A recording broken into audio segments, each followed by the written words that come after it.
What's up, friends? We're back again on our efficiency route with another set of wheels. And if you're thinking that a lot of wheel videos are coming out, you'd be right. I've sort of stacked up a backlog of wheels that I need to efficiency test, so I'm knocking them all out sort of back to back.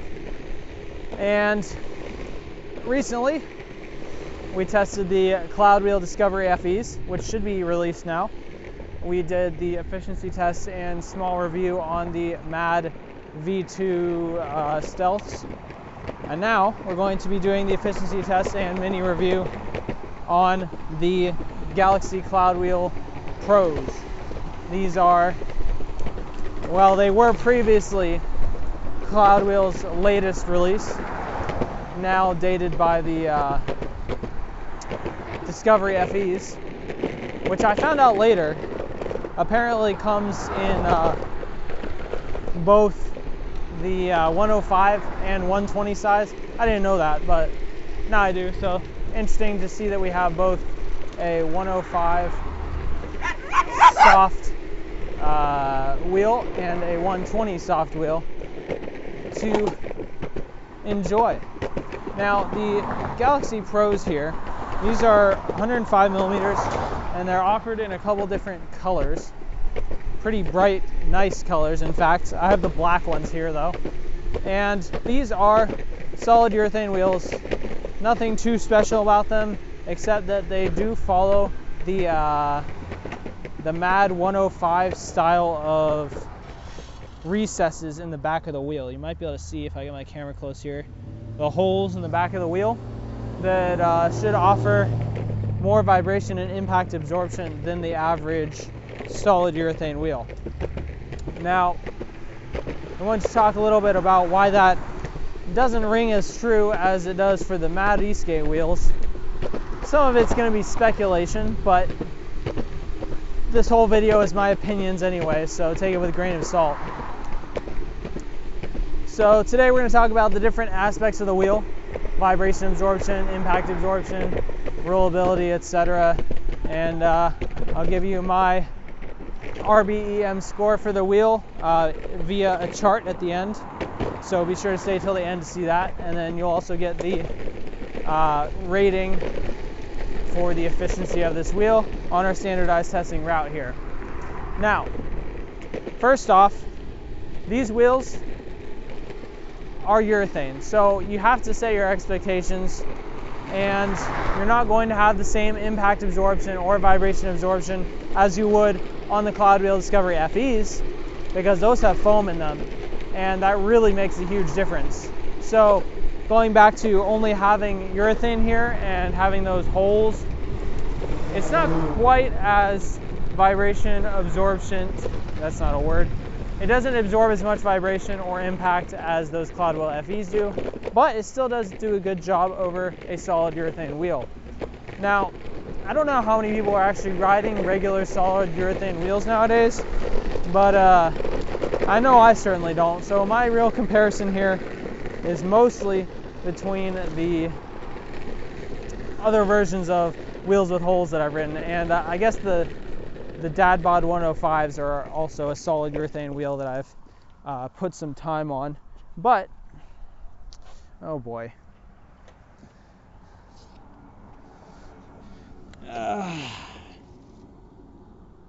Well, that came off.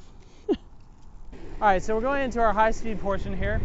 And as I was saying, the Discovery FE wheels and that foam are going to offer better vibration and impact absorption, but these still do good. They are definitely similar to the MAD E-skate 105s. However, I think, in my opinion, these are not quite as comfortable. And I think that may be because the urethane is a slightly different compound. I'll put the durometer measurements at the end of the video when I do my RBEM score. But I think that these are a little bit harder. And basically what that translates to is a little bit of a harsher ride. Not to say that they're completely uncomfortable, because they're not. They're still good. but they're not as comfortable in my opinion as the Mad E-Skate wheels. Now, one other thing that you'll notice is that the shape of these is a little bit different. It may be very minor, but it is a little bit different. And I think the shape of the Mad E-Skate wheels also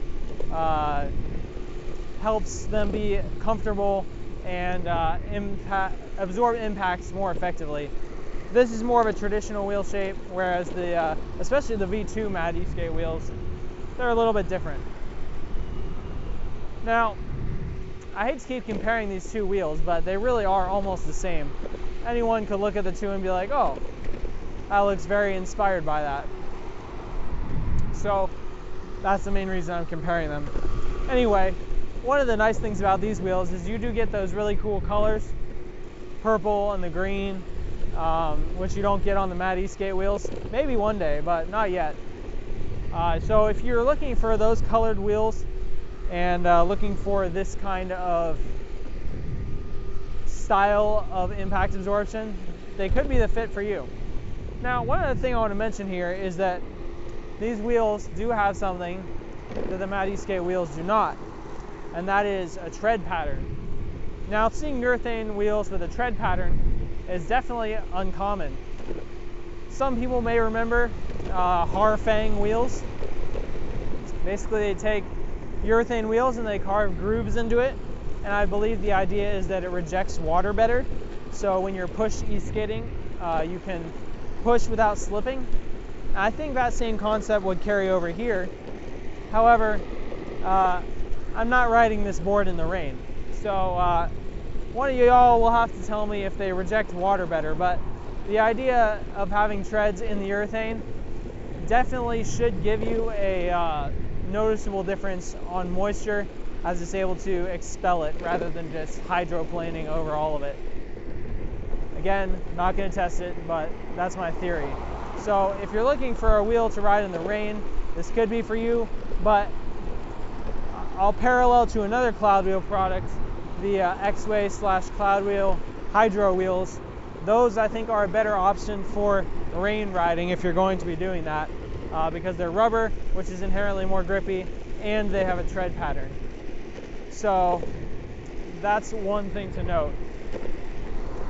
Now, the cool thing about the tread pattern is if you're on dust and stuff like that, theoretically, again, this is sort of speculation, but it should reject the dust and pebbles a little bit better.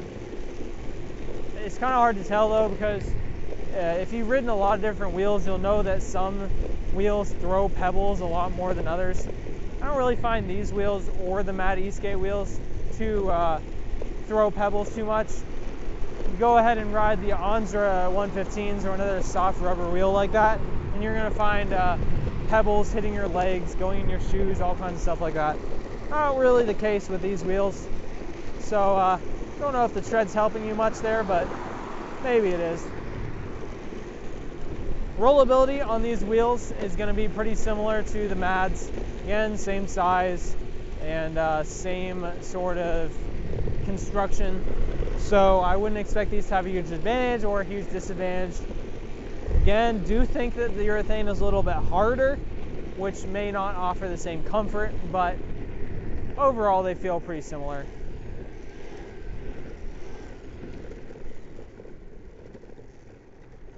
In terms of grip, these are again pretty similar to the Mad E-Skate wheels. However, I will say I don't think that they are as grippy as the Mad E-Skate V2s.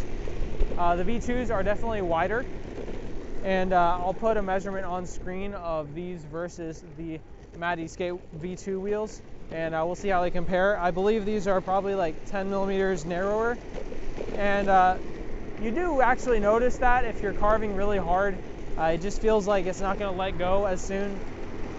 I've said this in many videos before, but I'm not a slider, so I'm not going to go ahead and slide these wheels.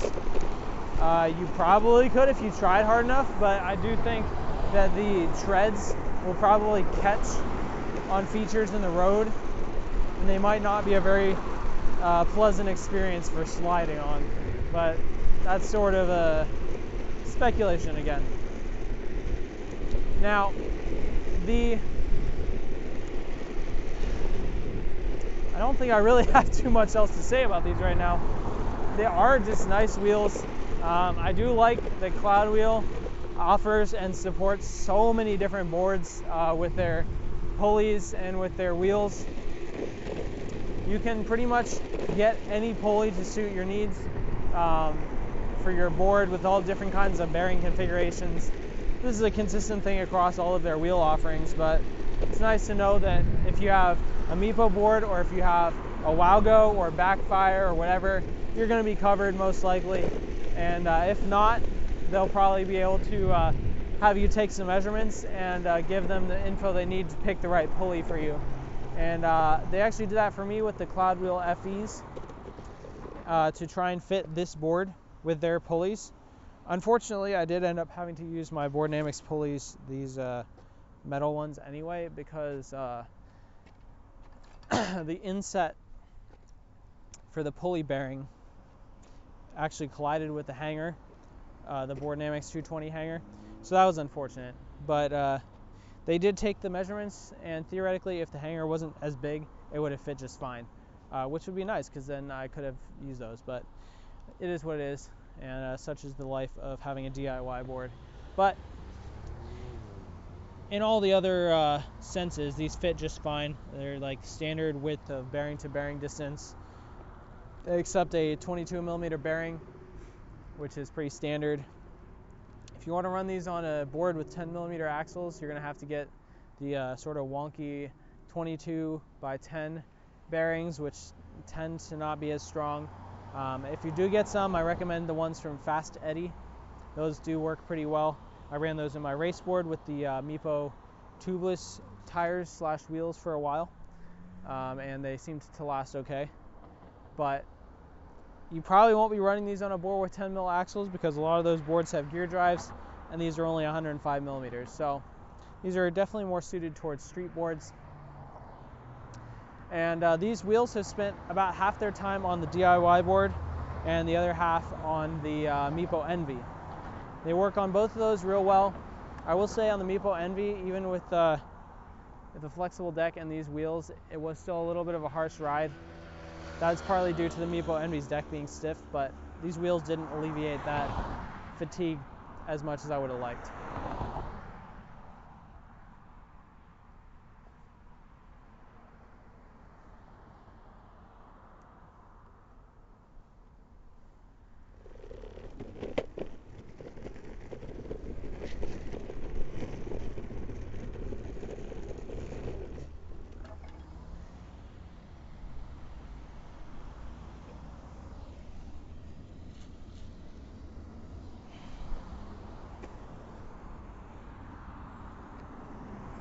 If you're wondering what happened to my lights, I was testing a prototype mount on the top and it broke, so clearly that needs to be improved.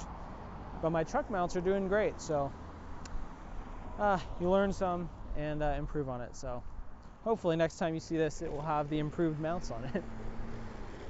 We are now on Rolling Resistance Hill, and the other day I took these wheels down this hill on the Meepo Envy, and I'm doing it again today, and it feels pretty much the same.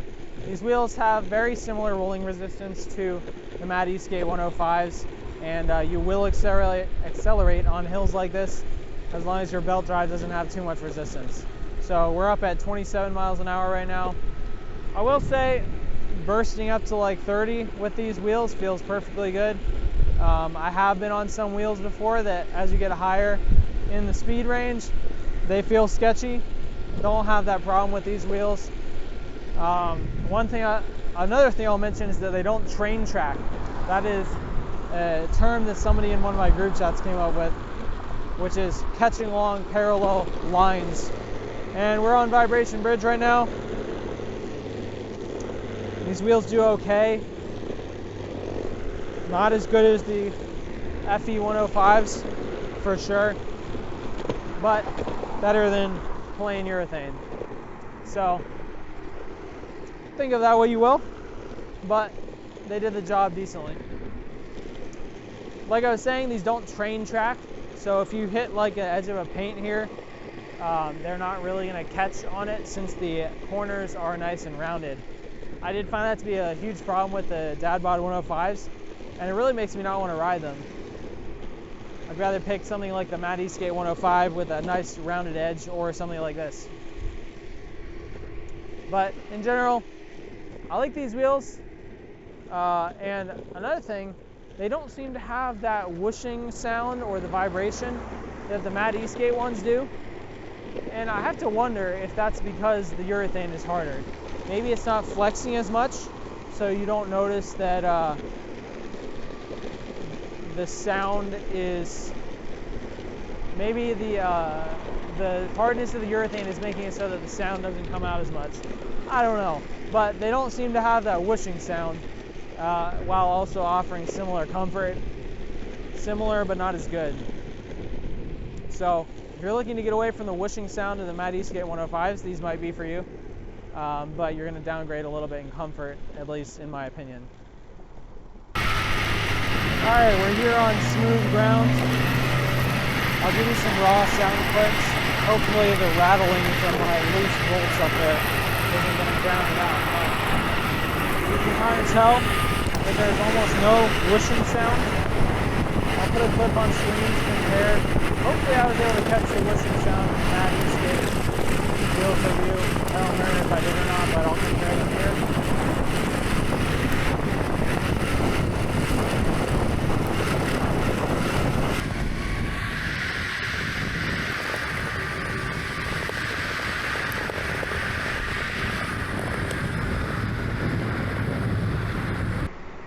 As with most urethane wheels, these are going to feel pretty nice on smooth straights. No vibration, just smooth cruising. I wouldn't say that they're as smooth as the Discovery FEs, but they're still pretty good. Definitely would take this over something like the traditional Cloudwheel 120 that has those treads on them, which I actually find super annoying. So that's just a fun fact for you.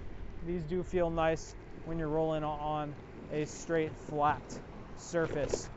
And that isn't always the case for people on Mad 105s. I really don't understand, but some people do complain about that. So, pretty happy with the experience on these. I'm just going to wrap up for now, take a couple more clips, and then I'll give you my summary at the end.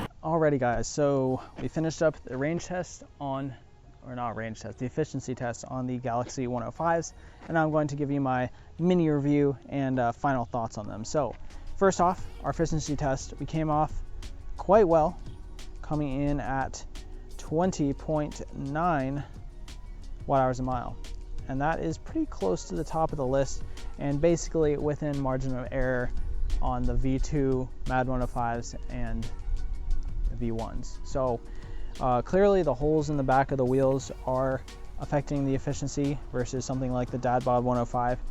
The weight may be affecting the efficiency. I'll put the weight, well, the weight is part of the RBEM score, so you'll see that in a minute. But overall, pretty good efficiency wise. In terms of the rest of the characteristics, these wheels are good. I think they do fall slightly behind the Mad 105s in most aspects. I think the only real benefits of these over those are the tread, if you like that, the colors, if you like that, and then again, the effect of the tread on water rejection. In terms of the RBEM score, let's go over that real quick. So impact absorption, we got 4.6 out of 5. That is going to be slightly lower than both of the Matt Eastgate wheels. I do think the hole geometry is probably slightly different, maybe a little bit smaller, offering less impact absorption.